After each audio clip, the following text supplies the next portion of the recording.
Welcome to the Life Insurance Financial Education Podcast. We're pulling back the curtain on high cash value life insurance and how it can help you build wealth and achieve your financial goals.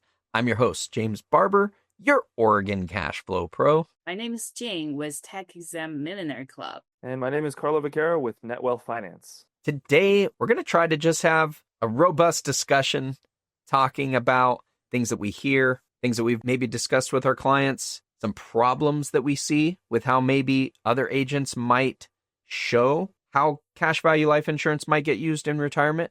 And then we'll dive into our specific plans, at least as they sit today. We're all quite a ways away from retirement, but I think we're going to each give you some insight into what our individual plans might look like with how we'll use our high cash value life insurance to supplement our retirement. Before we dive into that, though, we might have some updates on some of our personal investment options. Jing, I know you just had an attempt to purchase a slow flip that fell through. Maybe you can tell us a little bit about that. What's on your checklist and ultimately what failed the test? Sure. The house is an okay house, but I do notice there's a foundation issue. I digged in, I request all the document, and I just don't like it. For foundation issues, for everyone who wants to do the real estate investing, that's one of the biggest ticket item you could ever face. That's why eventually I said, no, I have to pass this one. So that's one of your no-goes. If you see foundation issues, you just turn the other direction? Well, if they fix it, which in this case, they did fix it, but I requested all the documentation, all the warranty work, and that piece of document I receive is really, really low quality. I don't like what I see at all. Gotcha. So ultimately, if you just don't feel comfortable with it, it's time to find a different deal. Exactly. That's a good philosophy. Probably saves you a lot of headache. Exactly. Foundation issues can be easily tens of $1,000s. Yeah, I agree that foundation issues are certainly a thing among various other things that could be an instant no-go on a deal. I agree on that. An update on my investments is based on some of the stuff that James had mentioned around dividend yield ETF that he's in. I decided to put I purchased 100 shares of QDTE. This is not financial advice or recommendations for anybody else's particular situation, but I think it's an interesting thing to add to the portfolio, and I'm looking forward to seeing how it plays out. Right on. I started doing videos on that on my channel where we took a loan from our life insurance policy, bought some of this particular ETF, the tax advantages for it and the dividends that it kicks off allows that to pay back the loan. And ultimately, at the end of the day, we're going to have the loan paid down and we'll still have the shares. It's basically infinite banking in action, and we're documenting it on my channel. Glad to see you're coming along for the ride with that one. That kind of brings us into one of the ways that life insurance can help supplement our retirement, the topic of the day. People are going to have investments that are going to be paying off dividends. They're going to have investments that maybe they'll sell out of. It could be pre-tax, could be after-tax. And life insurance acts as a really good volatility buffer when people start drawing money out of the stock market. Sequence of returns is a real concern for people that are getting close to retirement. There's been a lot of studies done that show if the market has a big drop within your first few years of retirement, with a 4% draw, the odds of success go way down. Or you have to just take out less money in order to make sure that that portfolio might succeed, as opposed to being able to let the portfolio recover and draw from some other assets. So I would add, I think that when we look to incorporate life insurance into this, one of the ways that sort of sets apart how we might tap into whole life as compared to other products is we want to withdraw up to our basis first, because there's not necessarily going to be opportunity for arbitrage. And by doing that, we still access those funds tax-free. If the market is down at that particular time, that's a good time for us to supplement our needs using something like whole life to tap into, rather than impacting our 4% rule plans and needing to adjust the long-term stuff. Whole life can be a good tool for that type of circumstance. Good points. The high cash value products that we talk about on this channel are basically whole life and index universal life. And they have a couple of different ways that we intend to draw on the value in those products in retirement. As Carlo mentioned, whole life, we're going to draw that basis first. We're going to withdraw up to the amount we've already paid into the policy before we start taking loans. That's generally because we don't expect any arbitrage with that type of a product. We don't expect to earn more in the growth in the product than we will pay out in interest to the insurance company. Whereas in the IUL, we do have the opportunity for arbitrage. And so you don't necessarily want to do a withdrawal of basis if you're able to borrow at 5% and get an average return that's going to be well over 5%. And I think that's exactly the point. That when I was mentioning whole life and the difference there is that when we look at IUL, the difference being that opportunity for arbitrage can be very powerful in extending our overall draw period and how we tap those funds. Because unlike when you do a draw from a normal portfolio, let's say at the 4% rule, you're selling assets to cover that, or maybe you're tapping some of your dividends for a portion of that. But generally speaking, you're selling assets to cover that. With an IUL, when you have the opportunity for arbitrage, you can borrow at a given rate and draw an income possibly that is a little bit higher by virtue of that opportunity for arbitrage. That's not a guaranteed scenario. So there's also other ways that we might shift some of that arbitrage into a more fixed draw with the wash loan that is available in these IULs as well. And I know that we're talking about how cash value life insurance can supplement our retirement, which assumes that we have other investments in other places, that we've saved up in other places. But there's a lot of people that try to pitch IUL or whole life as the main financial retirement tool. Any of you got a problem with that? Well, based on my experience, I know a lot of people when they try to sell, especially high premium like whole life or IUL, they always make it because they can illustrate at later year at age 65 or 70 or 75, whatever they want to start pitching for the retirement for the client. They always illustrate how much money you can withdraw from the cash value at X dollar per year for 10, 15 years. I want to mention this. That's just an illustration purpose. That's just a way for you to see with this funding scenario how much money you will have saved in that cash value and based on the software, what's the annual safe draw rate in those years. But those are flexible numbers. You don't have to do it. That's one of my biggest issues when it comes to illustrating loans as retirement income. We're very limited on what we can do to change the loan rate or the loan types. And so what you end up with is this illustration that just shows the same amount of money coming out every single year. And there's a lot of variables that go into determining if that's even going to be possible. It's generally my preference to not illustrate loans because we're going to have to figure that out when we get to that point.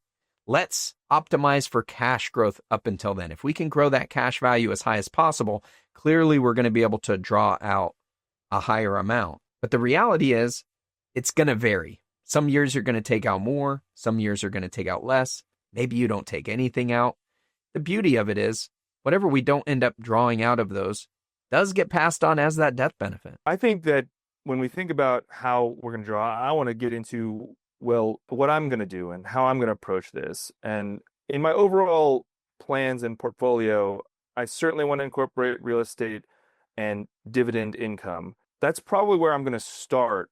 And in the early years, I will probably use my life insurance to supplement some of those bigger capital expenditures. Maybe I want to purchase a new car or something like that. I'm probably not going to tap those first when we're talking about those other income streams that I have through either real estate or dividend income. I might look to use those before I use my life insurance. And I'll probably pivot to my life insurance in that bridge time frame between when I might start drawing from Social Security and or my other retirement vehicles. This is probably likely going to be also before I'm 59 and a half is kind of my plan. as somewhere around that time frame, I might already be semi-retired. I'm going to always kind of be working, in my opinion, but I think that at that point, having that financial independence, I will, after 59 and a half, start tapping my Roth if I wanted to, but I think I'll defer that as long as I can for the most part, and maybe some other retirement accounts that I don't have penalties after that point as well. So it's kind of a high level stab at things. I'm probably leaving things out, but figure I'd throw some of those plans out there. I think we're all fairly young enough that any plans we make for retirement right now are definitely subject to change. We're going to have some ideas, though. I think in my case, I'm going to have annuities that I'm going to slowly start adding to the portfolio. We added our first one last year. We're going to add some more over the next few years so that ultimately that's going to make up the base of my guaranteed income along with Social Security when that ends up getting turned on for us. And my Roths, we're going to have a substantial amount in the Roths. I absolutely love the Roth IRA. My favorite tool out there, mostly because I don't expect to touch it until last. It will be the last thing that I touch because with the Roth, anything that you leave in there when you die, your beneficiaries get 10 more years of tax-free growth. We don't even get that with the life insurance. The life insurance will just pay out at death. Now, it could be a multiple of what you've paid into it, but you don't get 10 more years of tax-free growth. That's where we got to have that family planning come in, where our beneficiaries, our kids, our relatives, they have life insurance policies. So when the death benefits do pay out, they have the ability to dump that into a policy so it can continue to grow cash-free. But we don't have to worry about that with the Roth. That will eventually pay out tax-free and it can continue to grow.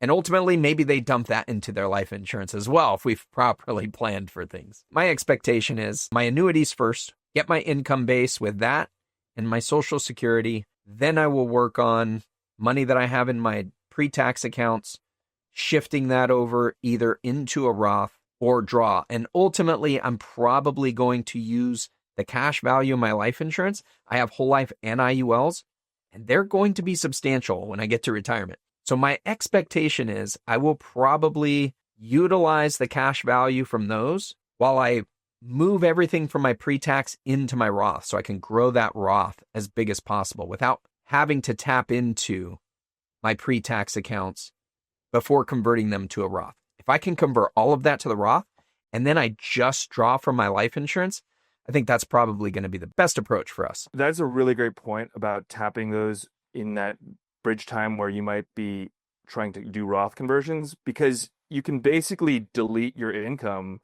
be drawing this no income phase and do a strategy where you might accelerate some depreciation and have no reported income for some of those years where you're doing your conversions, and you can use your life insurance to cover your life expenses. That is going to be my goal. Hopefully we can do all the conversions and have it offset somehow. Well, for me, I think the real estate income should still be the majority of our household income. So my sequence will be still all the real estate, so-called passive income. And then we'll do the retirement when we have higher, bigger ticket items saying we need to go somewhere or someone is sick. So that will be from the life insurance. And then I started funding self-directed inactive HSA and FSA account. So right now, our household, I'm self-employed. So my husband, we have been using the high deductible health plan. So we are funding the HSA and FSA. When he resigns and he goes to another company, that previous plan, you can self-direct them. So that's another funding I plan for, especially the one we talked the no-go period, because that's the only one you could just basically triple down tax-free in, tax-free growth, and tax-free for medical expenses. So that's my plan. I appreciate Jing's perspective on this. Of the three of us, she is the only one that's basically solely focused on real estate as her major source of investments. That's like the focus of her time. And I do have a couple of questions as to your thinking. When I talk to real estate agents, I have some certain things in mind as to how to maximize your cash flow in retirement and asset protection when it comes to retirement with real estate in particular. Are you planning on having your real estate be paid off at that time? And so your monthly income draw is going to be based on just the rents as they come in? Or is there some other strategy? My ultimate goal is to get off all the 30-year mortgage. And then the mandatory costs will be property tax, home insurance, and the general repair and maintenance.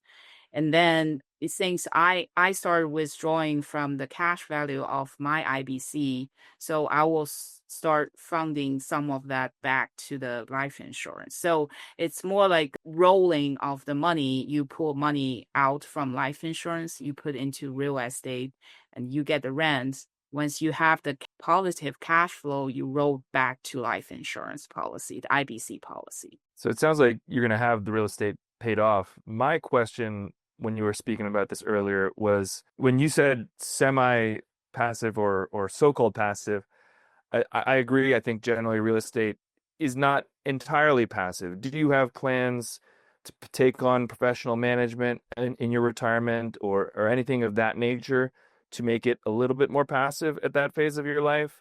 What's your overall plans at that point and at that stage? We have a turnaround period, right? Right now, like my portfolio, I'm kicking people out, put the right people in. I think since that's the portfolio I'm holding, I'm the one who will put a lot of hard effort into it. Once the portfolio is way stable, I can find some professional management. I can create a barrier between me and the tenant. So the property management will handle a lot of day-to-day operation to make it at least semi-passive. The slow flip, which I'm leaning towards to right now, is I will be the bank, completely bank. So I don't take care of any of the repair maintenance. And I will take the 30-year mortgage for lease. We call it contract for deed. So if I have a portfolio of every single one of them as the bank, then I don't even have that repair and maintenance headache at all. That's my ultimate goal. And then you're just managing the payments as they come in. You're not managing the property. Exactly. Like what we are paying to Wells Fargo and Chase, right? If your roof is leaking, you find someone to fix it. So I become the Wells Fargo of bank. I just receive that bank money every month. That's the ultimate goal.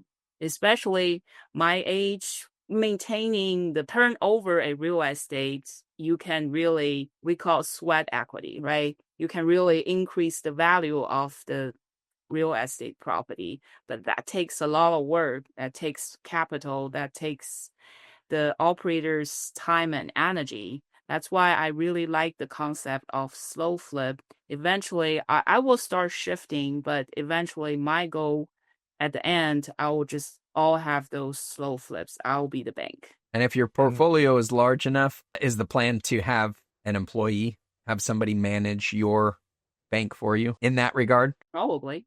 And then if it's large is enough and it's beautiful to sell, I probably can just sell and just get all the equity out. When you are managing these slow flips, are you predefining, I assume the contracts for deed that you're defining have predetermined foreclosure processes? Are you worried at all about having to do foreclosures when you're in retirement? Yes, the foreclosure, the different states will have different procedures. Some will just be a regular eviction. Some you will have to go through the foreclosure stage to really get that person out. So I think right now I'm still young, right? When in my retirement, I hope I will have a lot of slow flips, and I will know the ropes already at that time. And then I will also focus probably maximum 3 states. I will now go to 50 different states and get to know their regulation, though their process. I'll just focus on 1 or 2 or maybe maximum 3 states. to get my slow flips. And eventually, if you amortize that into 30 years, they will eventually own the property, right? You will be out. So you have to stagger your properties. So that's a working process. I do have conversations with people that have investments in real estate. And I imagine this will be a little different for you because you're planning on having a larger portfolio. You have some commercial properties already, and you might be in a position where you could even combine your portfolio. And so you might not have to rely on your income to get a mortgage on a property.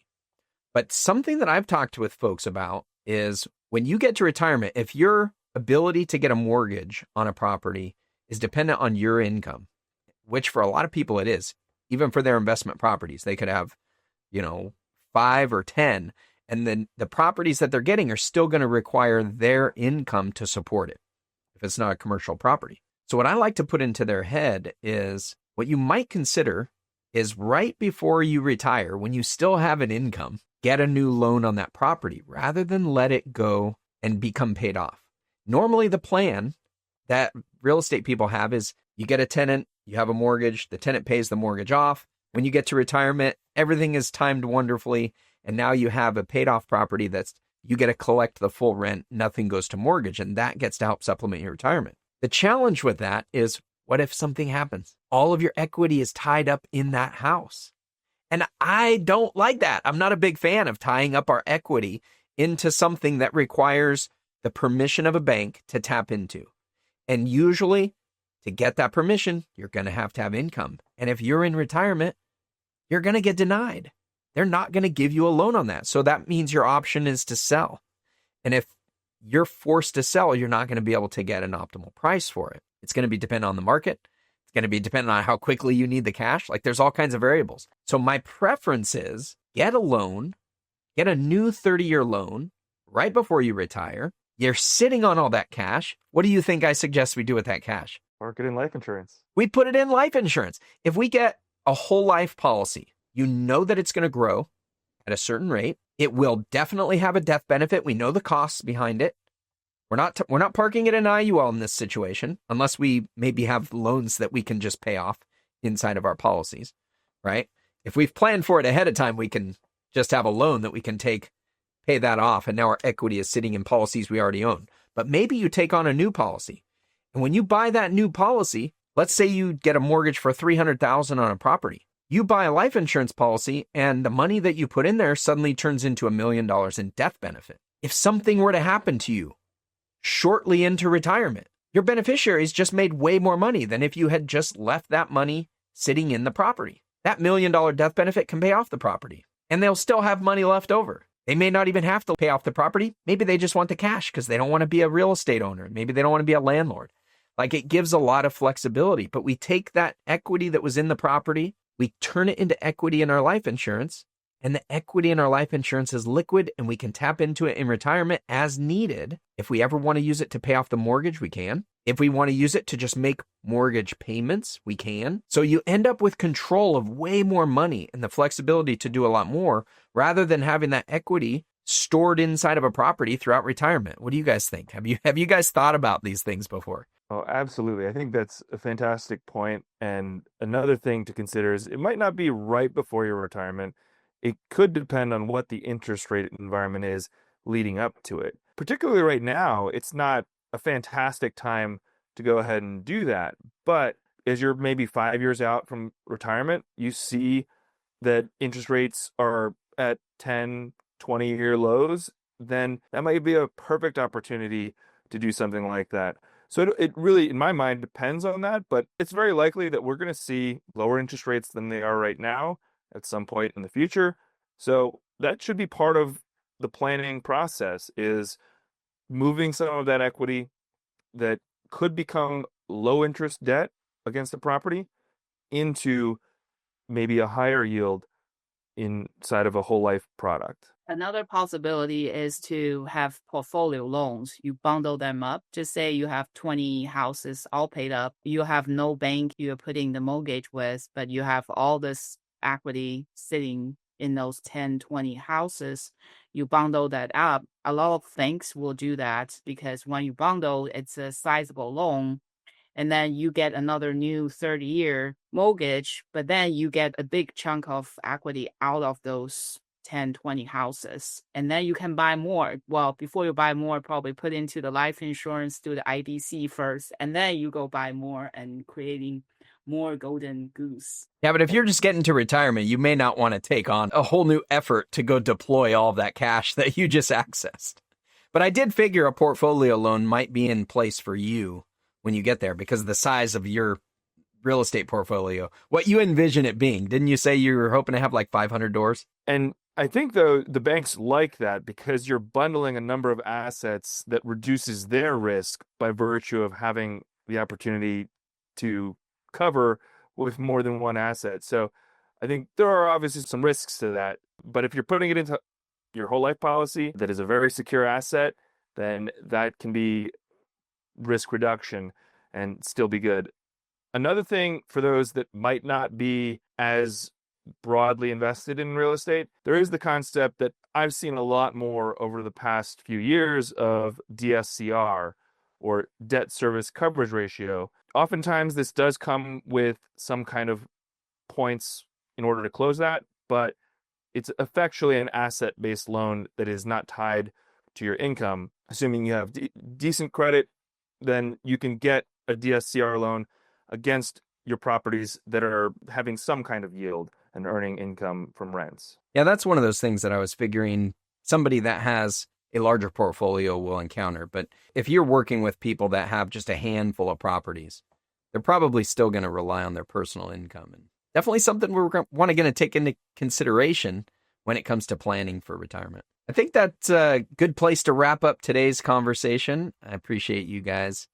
We'll probably dig into this more in some future episodes, so be sure to stick around. And if you got questions about anything we talked about here or suggestions, certainly reach out to us. You can leave them in the comment section on our YouTube videos. Also on the About page of lifepod.us, you can check out each of our individual links, and you can contact each one of us by clicking on our names. Great. So they can just go to our website and figure out how to contact us that way if they have any questions. Next week, we're going to talk about how to use your policy and using it for infinite banking. Before we leave today, though, do either of you have a call to action for our viewers? It's time for this week's call to action. Well, I want to encourage everyone to really think about your retirement. It's not one size fits all. And then during your lifetime, I think you really have to plan what are the different buckets you accumulate in your lifetime. How do you plan to use that? And then at that stage, also take a look how much you have, what's the tax consequences. Do you need to do the Roth conversion if you still have some in a traditional RA or traditional 401k? So just really encourage everyone to think about your retirement. People are saying we take too much time to do the vacation versus retirement planning. I would say one of the great tools that life insurance gives you is that liquidity. So it does give you opportunity to increase your savings rate by virtue of knowing that you don't lose access to it. So get in touch with one of us or, some cash value life insurance specialist. I think we're probably some of the best in the business. And that is something that you might want to add to your overall retirement plan. And I would say a good call to action is to take some time, find a place, could be a spreadsheet. Spreadsheet would be a great place to do this. List all of your assets, what you expect to have by retirement. Start coming up with understanding where you're going to be at pre-tax, after-tax, tax-free, what's tax deferred. And then if you have the knowledge, you can start making plans yourself, but you can always reach out to people like us and other financial advisors and just start getting input. You don't want to wait until you're ready to retire to do this. Plan ahead of time, start talking to people and get some idea. There's a lot of people that you can talk to at no cost. You may even find it valuable to talk to some people that you just pay a little bit for their time. There's a lot of financial advisors out there that just charge you by the hour, help you come up with a plan, give you some ideas. And then you've got people that will earn a commission if they sell you certain products. That's like life insurance agents. We make a commission if we sell you certain products, but we give financial advice for free surrounding that. For a lot of life insurance agents, you got to take some of their advice with a grain of salt because they do make their income from selling you the life insurance, but that doesn't mean that it's a bad product. There could be a good way to utilize it. And hopefully, with the education that you're getting from our life pod here, you're going to be able to make some really good decisions in that regard. And your conversations with all of these folks will really help bear some fruit. And with that, I'm James Barber, your Oregon Cash Flow Pro. I am licensed across the country for life insurance and annuities, and you can find me on YouTube at Oregon Cash Flow Pro. I'm Jing with Tech Exam Millionaire Club, a school community. You can find me there by searching Tech Exam Millionaire Club. I'm licensed life insurance agent as well. Hopefully, if there's anything we could be of any value, contact us, and then we'll see what we can help you with. If there's anything in real estate you could think of, I could be of any help, feel free to reach out as well. And my name is Carlo Vaquera. You can find me at netwealthfinance.com or on YouTube at netwealthfinance. And we work with clients across the country as well. For life insurance and annuities, right? Yes. Excellent. We'll see you guys next week. Thanks for watching. Thank you.